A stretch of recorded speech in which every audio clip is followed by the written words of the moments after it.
माझ्या छोट्या बहिणीचे दोनदा लग्न होऊन मोडले होते. दोन्ही लग्नाच्या वेळेस माझी बहीण मधुचंद्राच्या रात्रीस तिच्या नवऱ्यासोबत भांडण करून घरी येत होती आणि माझी आई मात्र तिच्यासाठी खूप काळजीत होती की नक्की हे काय घडत आहे. माझ्या बहिणीचे जेव्हा तिसरे लग्न झाले तेव्हा माझ्या आईने मला तिच्यासोबत पाठराखीण म्हणून पाठवले. त्यांच्या मधुचंद्राच्या रात्री त्यांच्या रूमच्या खिडकीतून मी हळूच डोकावले. आतमध्ये पाहिले तेव्हा समोरचे दृश्य पाहून तर माझ्या अंगावरच काटा आला. कारण मी त्यांच्या रूमच्या खिडकीत उभी होते आणि जे काही दृश्य मी पाहत होते ते पाहून तर माझ्या अंगावर काटाच आला होता. माझी बहीण त्याच्या मधुचंद्राच्या रात्री ती आपल्या नवऱ्यासोबत असे काही करू शकते. मला वाटत होते की इथेच जमिनीचे दोन तुकडे व्हावे आणि मला त्याच्यात सामावून घ्यावे. शेवटी माझ्या आईच्या पालनपोषणामध्येच काहीतरी कमी राहिली होती की माझ्या बहिणीने मधुचंद्राच्या रात्रीच तिच्या नवऱ्यासोबत. कोणता पुरुष सुद्धा असे कृत्य करताना 100 वेळा विचार करतो. माझ्या बहिणीला लाज लज्जा शरम कोणतीच गोष्ट नव्हती.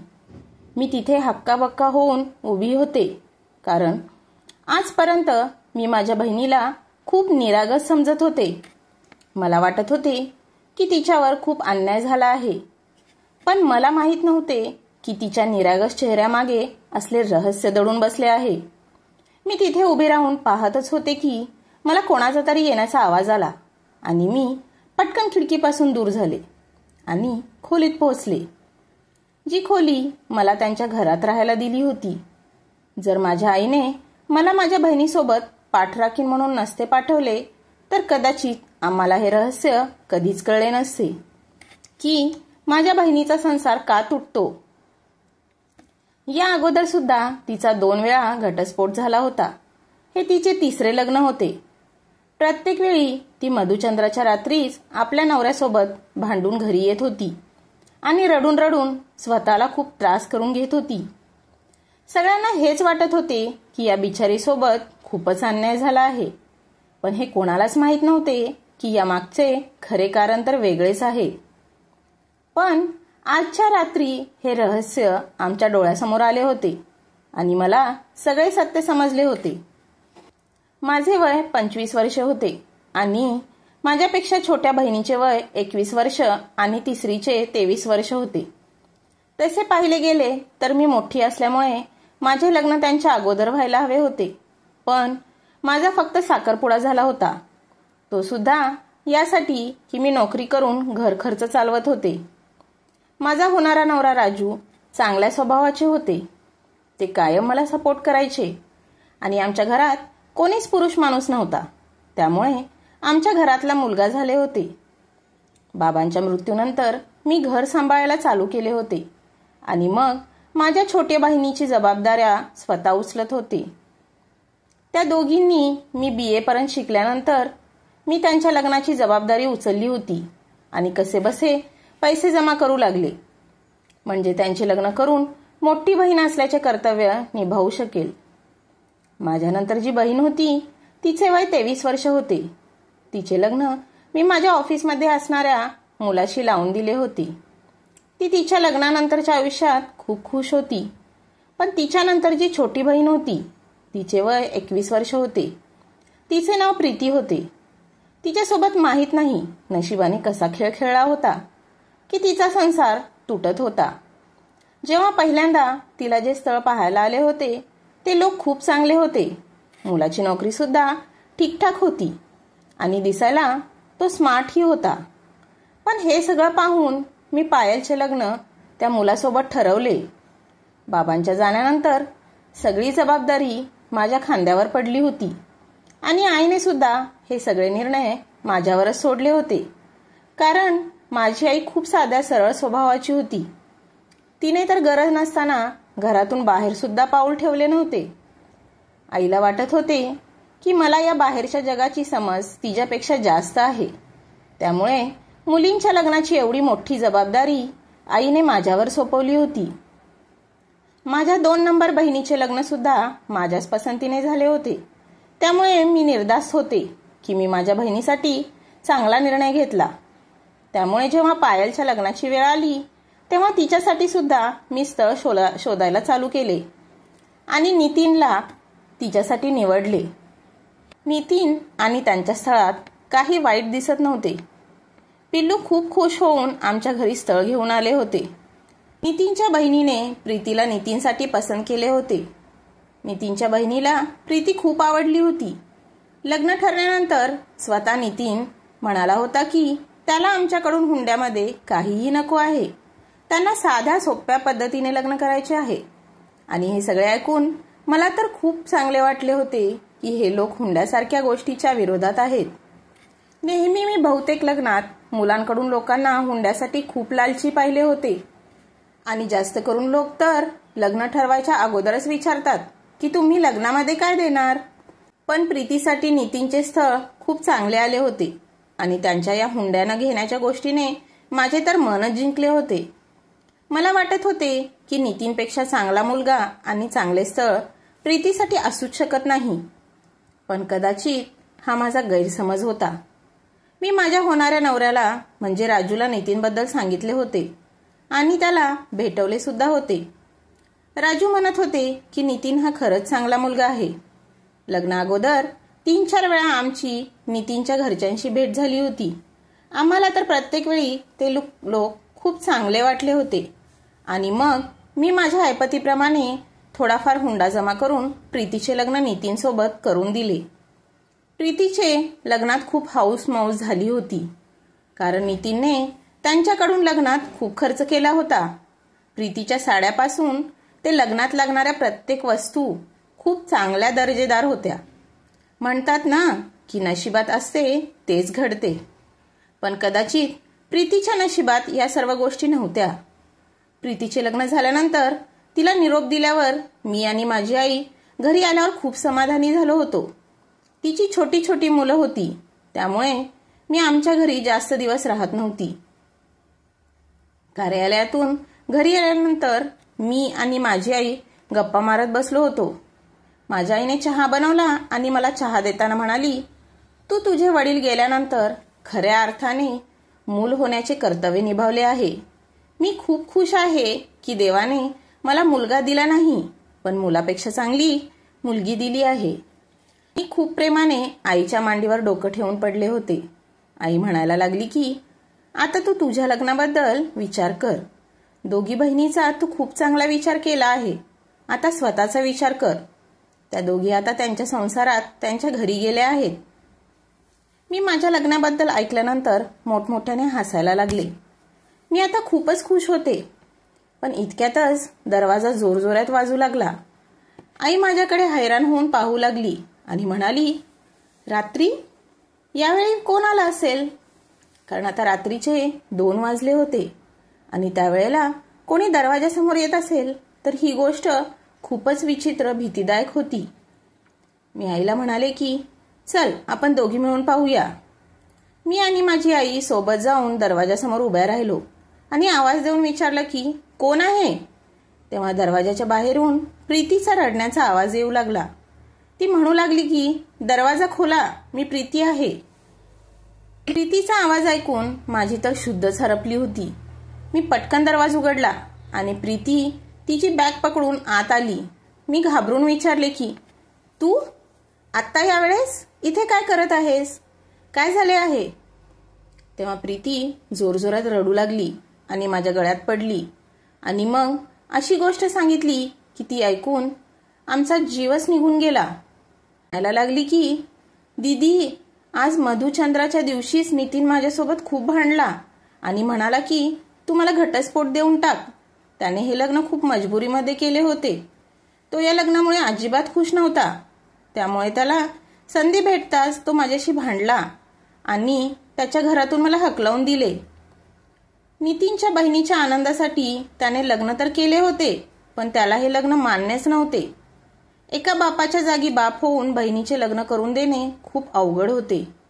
यशस्वी झाले होते आणि त्या अयशस्वी लग्नाला मी स्वतःला जबाबदार समजत होते. कारण कदाचित मीच तिच्यासाठी चांगला मुलगा शोधू शकले नव्हते. माझ्या बहिणीच्या अश्रूंनी माझे मन खूप दुखावले गेले होते. मी हात जोडून प्रीतीची माफी मागितली की ही सगळी माझी चूक आहे. मी नितीनची चौकशी अजून चांगल्या प्रकारे करायला हवी होती, पण प्रीती काहीच बोलली नव्हती. ती फक्त रडत होती. आई म्हणाली की आपण आत्ताच्या आत्ता नितीनच्या घरी जाऊन आणि माहिती करून घेऊ की आपल्या मुलीसोबत असे काय केले त्यांनी. पण या अगोदर प्रीतीने आईचा हात पकडला आणि म्हणाली की त्यांच्या घरी जाण्याची काहीच गरज नाही. माझी मुळीच इच्छा नाही की त्या लोकांनी पुन्हा तुमचा अपमान करावा, कारण त्या लोकांनी माझा खूप अपमान केला आहे आणि माझ्यासोबत खूप वाईट वागले आहेत. कारण नितीनने त्यांच्या घरासमोर मला चरित्रहीन ठरवले आहे. तिथे गेल्यावर आपल्याला बदनामीशिवाय काहीच ऐकायला मिळणार नाही. मी आश्चर्यचकित होऊन विचारले, पण नितीनने तुझ्याकडे लगेच घटस्फोट का मागितला? तू त्याला पसंत नव्हतीस तर लग्नाच्या अगोदर सुद्धा तो हे बोलू शकला होता. त्याने तर लग्नात खूप खर्च केला होता आणि मग या घटस्फोटामागे कारण काय आहे? माझे बोलणे ऐकल्यानंतर प्रीती माझ्याकडे विचित्र नजरेने पाहायला लागली आणि म्हणाली, तुला सांगितलं तर आहे ना, त्याच्या बहिणीच्या आनंदासाठी आणि त्याला दाखवण्यासाठी हे लग्न केले आहे. आणि मग मला घटस्फोट मागून त्यांच्या बहिणीसमोर त्यांनी मला चरित्रहीन ठरवले आणि त्याच्या घरच्यांनी हे सांगितले की माझे दुसऱ्या मुलावर प्रेम आहे. प्रीतीचे हे बोलणे ऐकून माझे रक्त सळसळ करायला लागले होते. पण सध्या तर मला प्रीतीला सांभाळायचे होते. मी आणि आईने प्रीतीला हिंमत दिली, तिला समजावले, तिला दिलासा दिला आणि आम्ही संपूर्ण रात्रभर एकाच जागेवर बसून अश्रू ढाळत बसलो. काही क्षणापूर्वीचा आनंद पूर्णपणे संपला होता आणि आमच्या मनात एका वादळाने जन्म घेतला होता. माझ्या मनात एकच गोष्ट येत होती की नितीन इतक्या खालच्या पातळीला कसा काय वागला असेल. तो तर खूप चांगला मुलगा होता आणि समजूतदार होता. कोणता पुरुष आपल्या लग्नाच्या पहिल्याच रात्री आपल्या बायकोला घटस्फोट मागेल? ही जी गोष्ट होती की त्या गोष्टीने माझी झोप उडवली होती आणि कदाचित आमच्या घरचे सुख सुद्धा. कारण दुसऱ्या दिवशी सगळ्या गल्लीत ही गोष्ट पसरली होती की लग्नाच्या पहिल्याच रात्री प्रीती घरी परत आली आहे. आमच्या गल्लीतले आजूबाजूचे लोक आमच्या घरी आले आणि वेगवेगळ्या गोष्टी बोलू लागले. माझ्या आईने सगळ्यासमोर प्रीतीच्या सासरचे खूप कौतुक केले होते, खास करून नितीनने हुंडा घेण्याची गोष्ट. आणि आता त्याच लोकांसमोर नितीन आणि त्यांच्या घरच्यांना वाईट साईड बोलणे खूपच अवघड गोष्ट होती. कोणालाच आमच्या बोलण्यावर विश्वास बसत नव्हता. प्रत्येक जण आश्चर्यचकित होऊन हेच बोलत होता, या मुलाने काहीच हुंडा घेतला नाही, मग तोच मुलगा लग्नाच्या पहिल्या रात्री घटस्फोट कसा मागू शकतो? लोकांचे बोलणे ऐकून प्रीती खूप जास्त दुःखी झाली होती. तिने स्वतःला एका खोलीत बंद केले होते आणि माझ्याकडून आणि आईकडून वचन घेतले होते की आमच्यापैकी कोणीच नितीनचे किंवा त्यांच्या घरच्यांचे तोंड पाहणार नाही आणि कधी त्या लोकांचा या घरात विषयही काढणार नाही. प्रीतीचा त्रास पाहून मी आणि आईने तिला वचन दिले होते.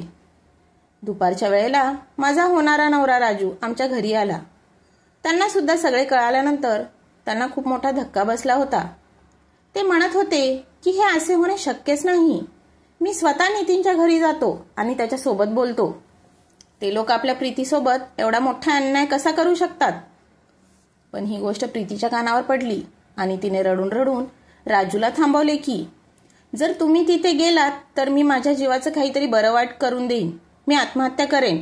माझी इच्छा नाही की त्या लोकांचे घाण शब्द तुमच्या कानावर पडावे, जे शब्द ऐकून मी इथे आले आहे. प्रीतीची परिस्थिती पाहून राजू सुद्धा थांबले. ते नितीनच्या घरी गेले नाहीत. प्रीतीची आणि राजूची चांगली मैत्री होती.